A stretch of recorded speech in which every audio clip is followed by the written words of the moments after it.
Whoa, that might be one of the best sleeps I've had in a long time, actually. I'm not worried I'm looking skinny. I am looking very skinny. It does help that the light is from above, but look at me from the side. I'm like a beanpole. I'm like a beanpole, but I'm also like a very powerful beanpole. Okay, so first things first, little inventory of how I feel this morning. My legs feel sore, but the type of soreness where I know that if I go for a little ride now, as part of a warm-up, that I should be feeling great. I really should have brought 2 t-shirts. This one is, this one's ripe this morning. Okay, so I've just had a look at windy.com. This is where I go first for most of my information. And windy.com gives us a speed of 2 miles an hour, wind speed from the north. So this is the road here, going up, and it finishes, get out of the way, it finishes here, just after this hairpin. So it's going to be a very slight headwind, or cross headwind. I'll switch over to my windsock, and we need to choose about 10 o'clock. And we can see that is definitely a headwind, or crosshead, with a bit of a tailwind finish, and you can see that by this light blue colour here, and it corresponds to... It helps you get a gauge of how long it's going to be, and that obviously helps then like pacing and everything else, but it also gives you an indicator of where the wind is, because your pacing is altered by the wind. So with that tailwind coming with about 500 metres to go, I'm actually in effect going to end my hill climb effort with 500 metres to go. That's the plan. And just finally, Emma, have you thought about how you're going to set it? Cameras and cables and camera equipment takes up half of my space nowadays. Welcome to a segment that we should call making black gold with Ed. Over on Instagram, a couple of days ago, I actually asked people for their favourite coffee places in and around this area. I remember when I used to go to races, like, I've been lucky enough to race in some quite great places around the world, and I wasn't as big of a coffee fan then as I am now, so it didn't really like float my boat. But I remember a lot of guys I used to race with, they did go to the breakfast buffet, and they would have like 4, maybe 5 coffees from the breakfast buffet.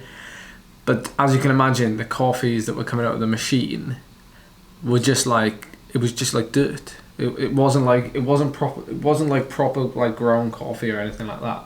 So it was funny watching them kind of going up for one. They'd come back to the table, drink it, realise that it hasn't touched the sides, go back for another one, and that's why they were probably having 5, because they realised that the coffee was that bad that it just wasn't doing anything.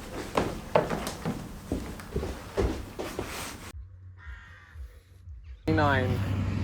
Yeah.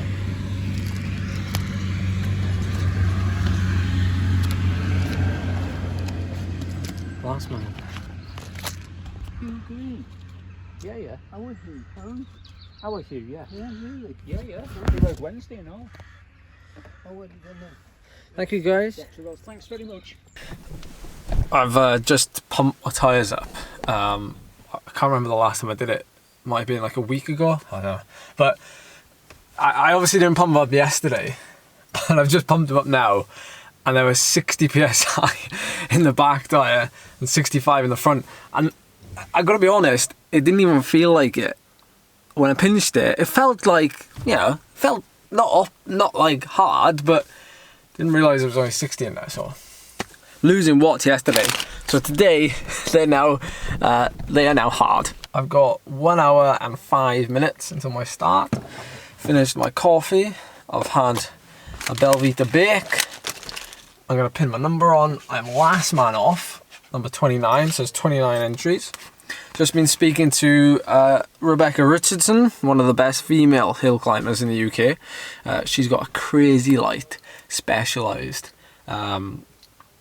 disc brake bike, weighs in at 4.8 kilos.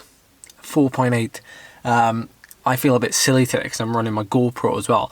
But she camped out apparently last night at the top of this climb, and she said this morning it's not optimal conditions. There is a little bit of a headwind, cross headwind, so we'll see what happens. This is wonderful though. We're in a little village called Melmaby. Am I saying that right? Melmaby. The Tour of Britain actually rode through a couple of days ago. On the road in, I could actually see a couple of graffitis on the road. So on this climb, I wouldn't be surprised if I saw some Allez Wout or Alaphilippe or anything like that. So I wonder if this is genuinely the only time it's socially acceptable to be on a village green and be half naked. Okay, so some last minute details about this climb we need to know before we start, aside from the weather. This event is run by Border City Wheelers, and the climb in question is Hartside Fell, Hartside Moor. I don't really know which one it is called, but either way, it's a long climb. 8 kilometers at 5%. A bit of big ring action. Start the climb. We head all the way up there. Looks good. Fair way up now. Well, about 5-6 minutes up. There's heck of a view. Heck of a view. Warm up's gone well. Worked up a nice sweat, and I've kept myself warm. So it's 10 o'clock. First rider's just got off, so I'm gonna whiz down, get my final prep in, and I'll see you after the finish. Oh, blinking it. I'm blooming devastated. GoPro didn't switch on, so I didn't get any footage of the climb. And worse still, I was only 9 or 10 seconds slower than course record. I did a 16 minute 40 seconds. That's unofficial. Stay still. But I've just been told not to be disappointed with it, because apparently the day the course record was broken, there was a howling tailwind.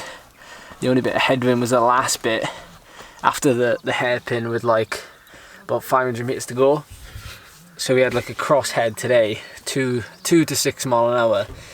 The trouble is, when you're moving at like 18, 19 mile an hour up a climb, and granted, you know, it's 5%, so I am shifting. You do feel it. I shouldn't be gutted with that. I'm not gutted. I am gutted.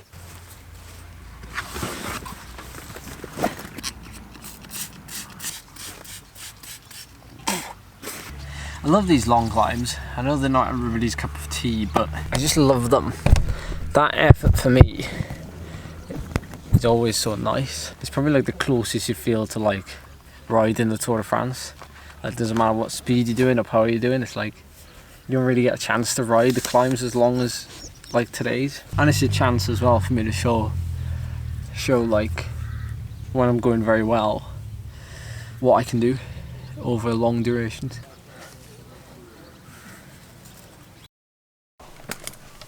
I'm back.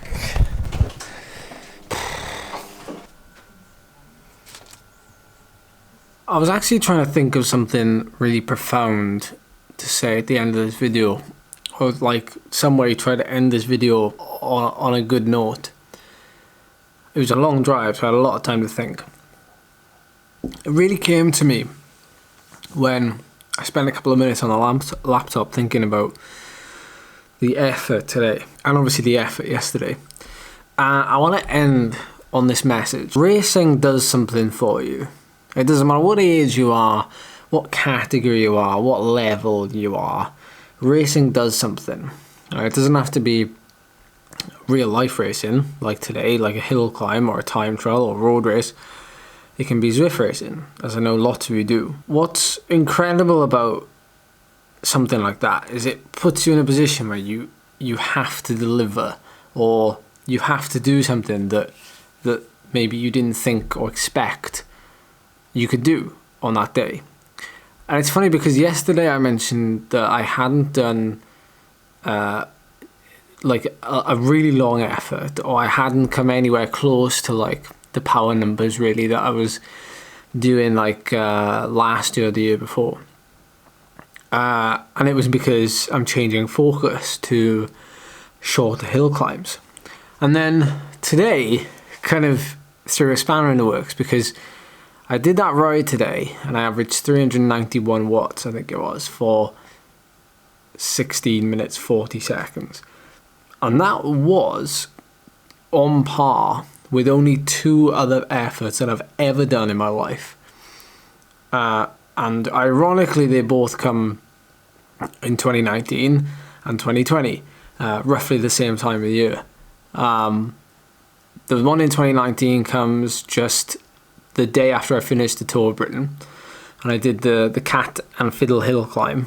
But that was an 18-minute effort, so a minute and a half longer, but the same wattage, 390.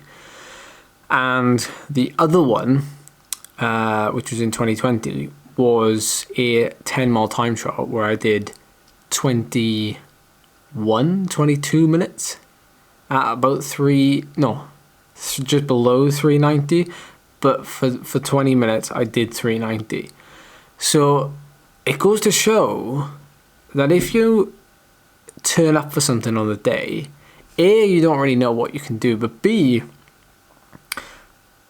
it pays to race, because it gets something really weird out of you.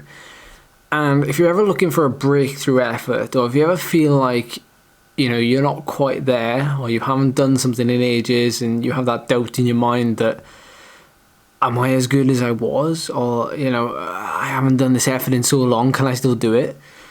Most of the time you can.